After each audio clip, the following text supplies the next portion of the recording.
You're watching a Throttle House track test. Look at that. Welcome to the Throttle House test track, our very own corner of the earth where we can drag race and set lap times. I'm Thomas. And I'm James. And this is kind of a controversial test. It is, because the Mustang GT is technically, price-wise, the underdog, but it has more power. Yeah, but they both are rear-wheel drive and they both have automatic transmissions and they're both equally tired, so... See what happens. Time for slow motion promotion. Yeah, Thomas, or we could do it normal speed? Yeah, fair. Drag races and track tests like this are made possible by our sponsor, Crown Rust Control. If you don't already know, Crown is a company committed to protecting both new and used vehicles from rust, something they've been doing in North America for over 30 years. You see, James has made a whole host of bad decisions in his life. One of the few smart things he's done was to get his WRX Crown. You can find out how to get your car protected through a link in the description, and if you're considering it, things get busy in the winter, so book yourself in soon. Now, to battle.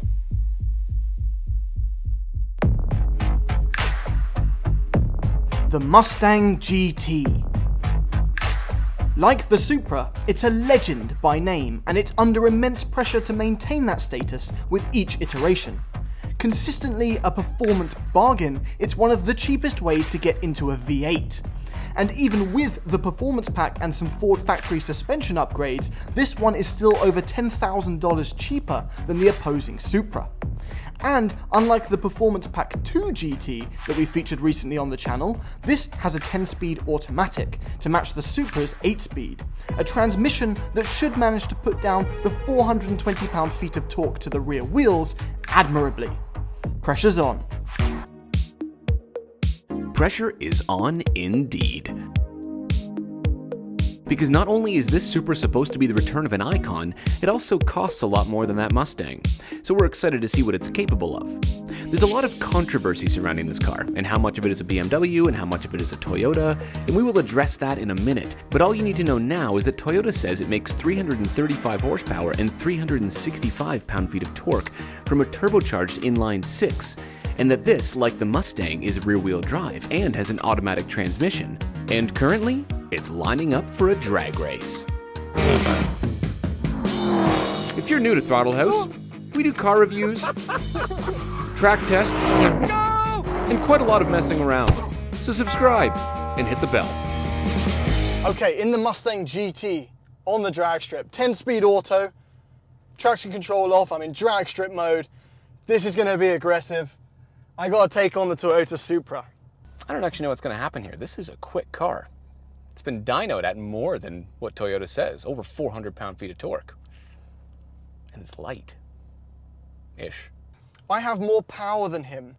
We're both rear-wheel drive. And dynos have shown that that's underrated, so I have more power on paper, but who knows what happens when you go up against it on street conditions. I'm excited to see what happens. All right, I'm gonna win this. I'm gonna win this for Germany, Japan.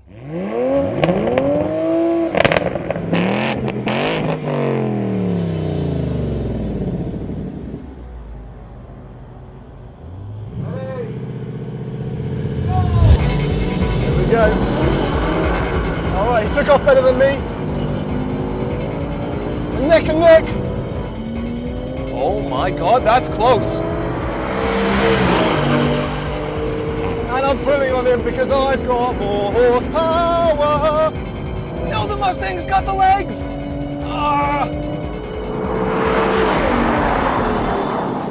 Now it's across the line.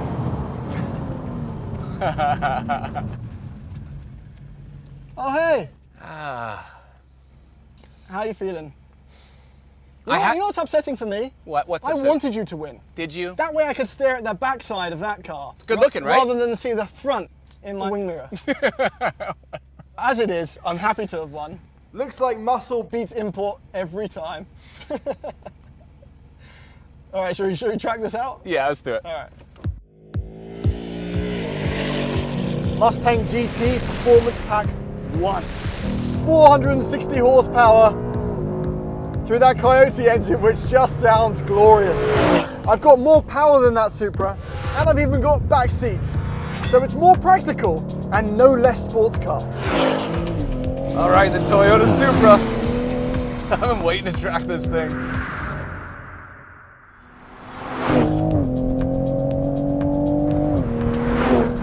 This thing hustles in a straight line. It really does. And it does pops and bangs in the downshifts.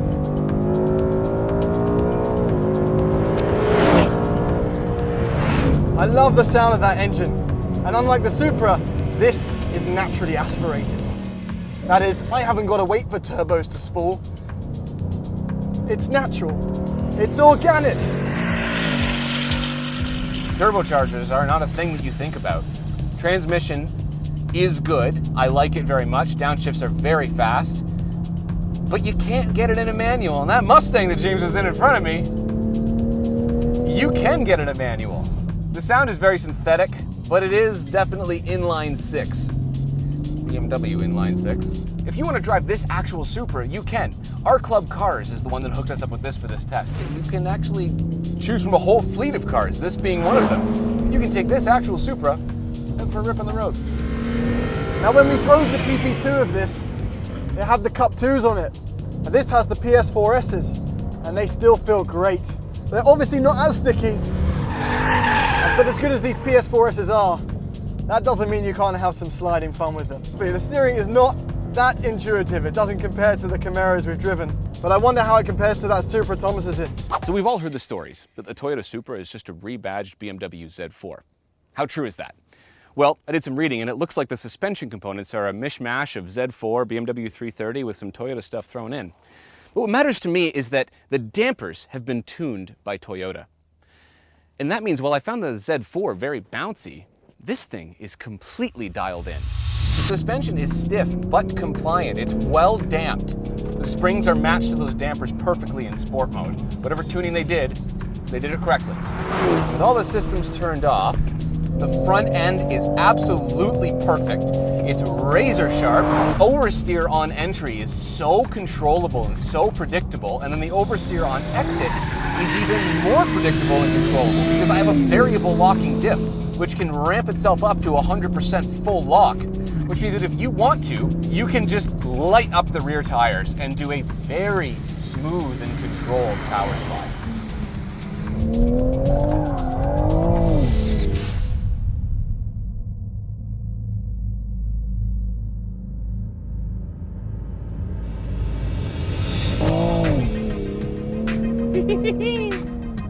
I've driven the Z4, and I know these share components, but this car is dialed into the pavement in a way that that one isn't. I don't know if that's a job of BMW or the job of Toyota, but I can tell you that doesn't matter, because if you have a Supra and you have a track, you will have fun and drive very fast.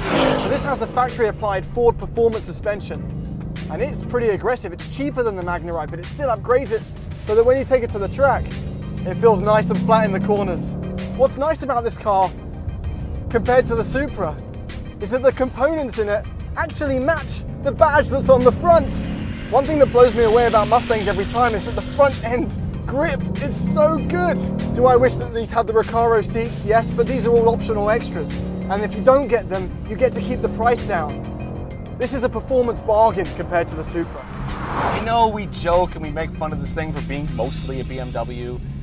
I'm as guilty of that as everybody else is, but honestly, at some point you stop caring. Whatever badge the car has on the front of it, it's the engineers that came together, whether they were Japanese or German, that created a car in my hands right now that is fun to drive and genuinely fast on a track. I completely adore the way this car drives. It's superior on the drag strip, we know that. I'm kind of rooting for this. I like the Supra, but I want this to take it in the hot laps. Let's see what Thomas does with them. Okay, time for hot laps, and Thomas is going to start with the Supra. We're going to have 1 warm-up lap, 3 hot laps, and 1 cool-down lap, because that's time attack style, and that's all the time he's going to have. Okay, you'll be watching the fastest lap of each car, and I started with the Supra because I was eager to see what it could do. I found the Supra very easy to drive consistently. In fact, of my 3 hot laps, there were only 0.2 of a second difference among them. Since it liked to rotate, I found myself being very active on the steering wheel. It was great fun. Also, I usually keep a window open so I don't die of the heat, but the buffeting at high speeds in the Supra was so bad that I thought it was going to give me a concussion. Let's watch the lap.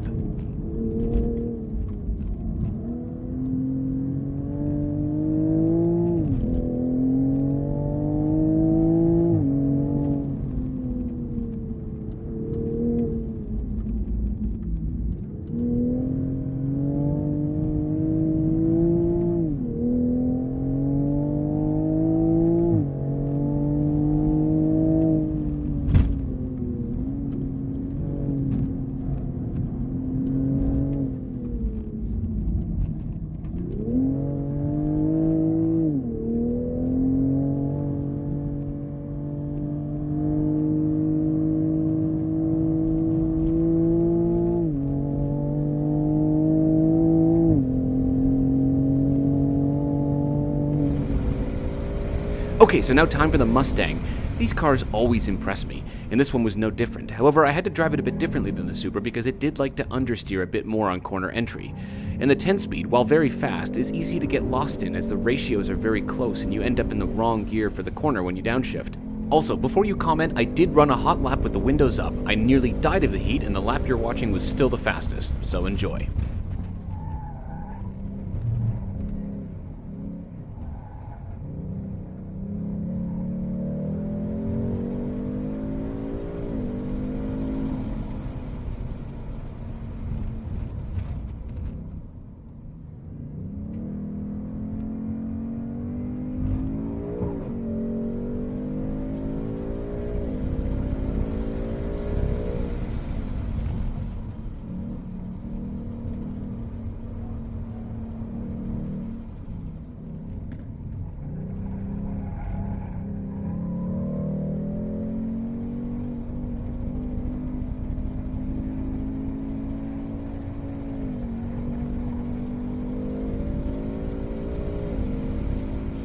Okay, hot lap stuff. Wait, can we just talk about this? That's pretty controversial. In fact, that's bad manners to drive that Supra while buy wearing this right that. now in the Throttle House store.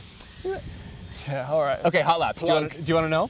Yeah, I do want to know. Okay, here we go. Supra's new kid on the block. Supra's new kid on the block. Do you want the Supra first or the Mustang Okay, first? so the Mustang we've done the Mustang GT with the PP2 on the Cup 2. With the Cup 2 and that was tires. really fast. That was really fast. And what was that? Yeah. It was like 112, 113? Yeah. Okay, you ready? Yeah. The Mustang did 115.18. Okay, that's not bad. It's not bad. That's like Civic Type R. That makes about sense for that car on these tires. Yeah. It does. Slightly slower than an M2 comp on the same tires. Yes. Is what that is. Yes. Yeah. Okay, Supra. Yeah.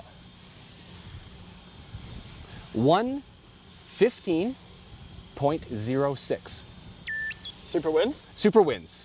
Supra wins. But I was a little bit disappointed with the performance of this, honestly. It's not quite as fast as I thought it should be.